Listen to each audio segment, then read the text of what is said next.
So let's talk about the different parts of the brain and what they do. Parts of the brain are functionist for different purposes.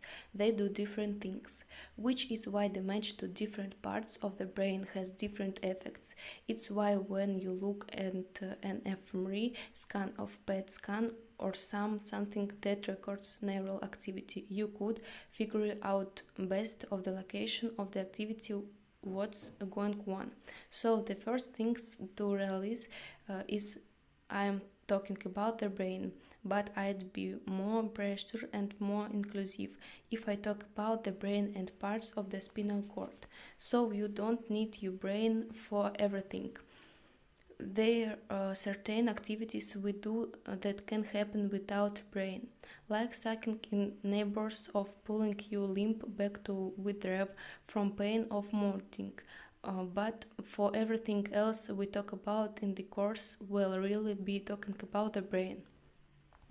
So some the structures of the brain that are highly relevant are called subtotal, which means the below the cortex, which means they're in the center of the brain. This includes part of the brain like the medulla, which controls certain automatic function like your heart rate, your blood pressure, swelling, and so on. It includes the cerebellum, which is involved in body balance and muscular coordination. It contains about 30 billion neurons. So this isn't small potatoes. The hypothalamus, which is involved in feeling and sex and thirst and different appetites. We're going to talk about emotion or visceral desires. We'll return to these parts of the brain.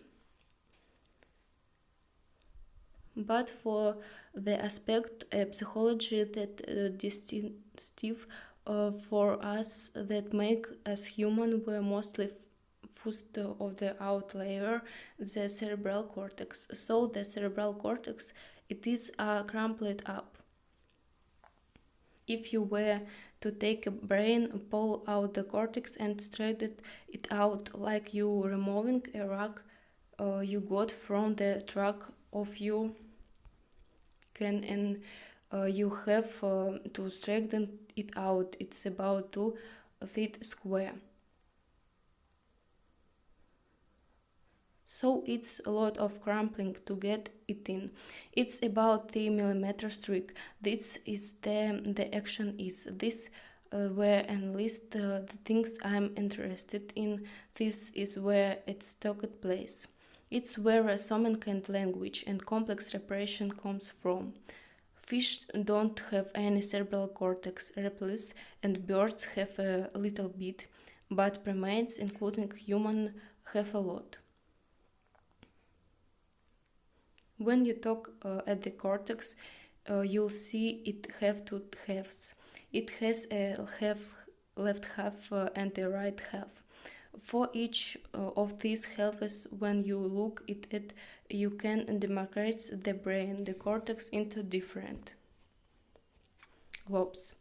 They're doing from you forward and shopping to the back. You frontal lobe convenes a notch in the front. The parietal lobe, the occipital lobe, and the temporal lobe. Each the lobes were different things, which we'll talk about in a bit. Another thing about the cortex this teach is super interesting, and that includes maps. What I mean by this, it includes topographical maps that the two things that are close together in the brain are similarly close together in the body. So there is a motor area with if you were to shock parts of the brain, parts of the body would teach accordingly. Just like you'd expect the middle finger, it close to the thumb, which in closer to elbow. If it's close in the real world and your body and close to the brain are this a primary area which in the where sense organs. Where if you have somebody in the operating table and you shocks people, they would experience things. They middles experience a song or a flash of light on a touch. In fact, in the occipital lobe you have a map for vision, and in the temporal lobe you have a map for song. What's really cool is I set the map topographical, but the size of the brain areas don't. Comments pop to the size of the actual body areas, for rather to the extent to which were motor and sensory fiction. So artists have drawn pictures of people if the body was photographed to the extent that their brain was. You see the track on the body is relatively small, but the hands on enormous and the face in enormous because that's a well lot of sensation.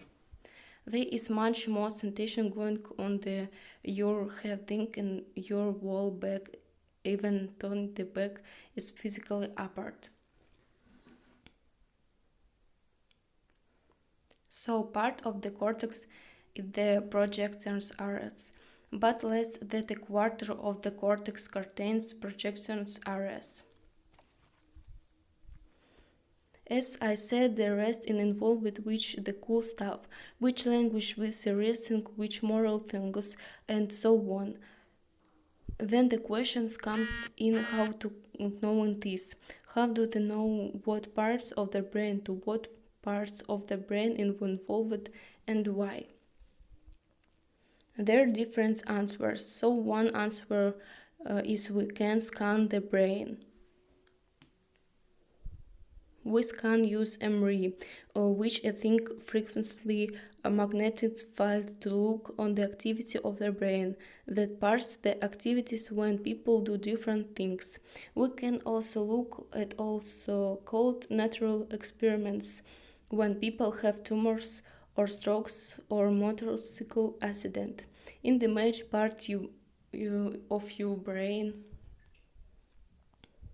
and we can ask the questions: what damage to which parts of the brain correspond to damage to which function. These different methods we learned about the different parts of the brain and what they do. We could talk about so certain specific things that can go wrong, diet, brain damage, or stroke or trauma. So, for instance, there's Abkhazia. Abkhazia it problems of fiction, so you enable to do an action like waving goodbye or picking up before or can't bring so food to you mourned. You not paralyzed. You can make the movements if you have to, but you can't coordinate these basics movements into complex actions.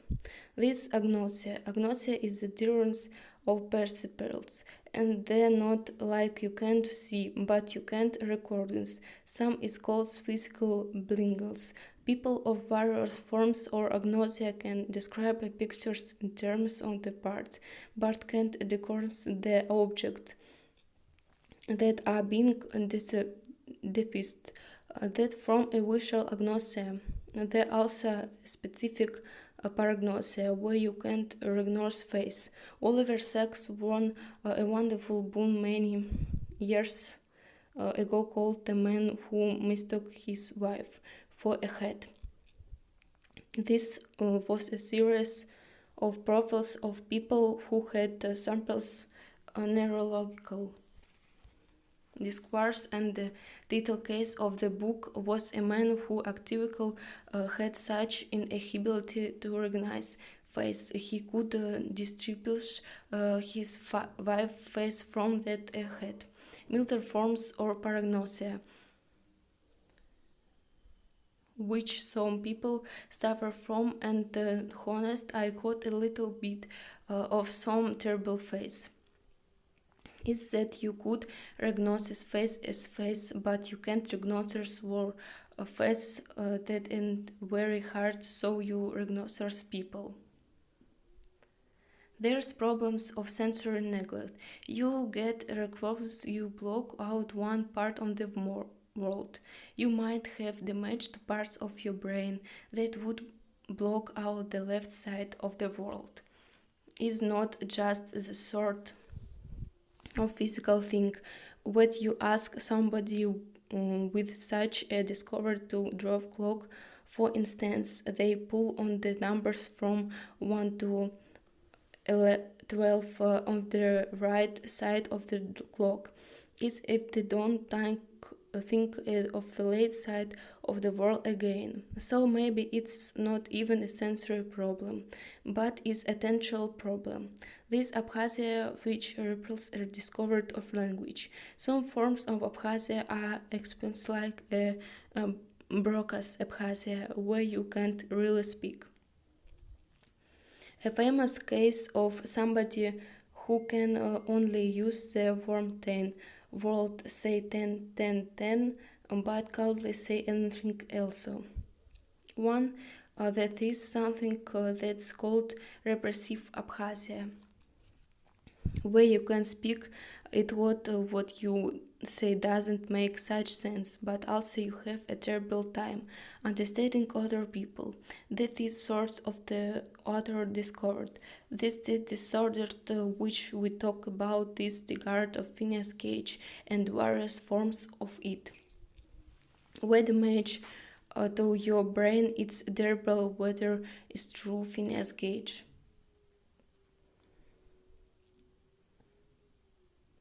But where water case where it's much more clear, a case you lose your moral sense, you sense a right, a wrong, your ability to control yourself, to restrain yourself, perhaps you consistent. Now we're going to talk about all of these things taught the course, but the moral have it is that this some localization of fiction. There is some sense in which it corresponds to different brain areas. Again, this is an argument against dualism. We can see that in that anyone who argued that the mind isn't the brain would be hard pressed to explain why damage to the brain seems to affect some very intimate and very important aspect of yourselves.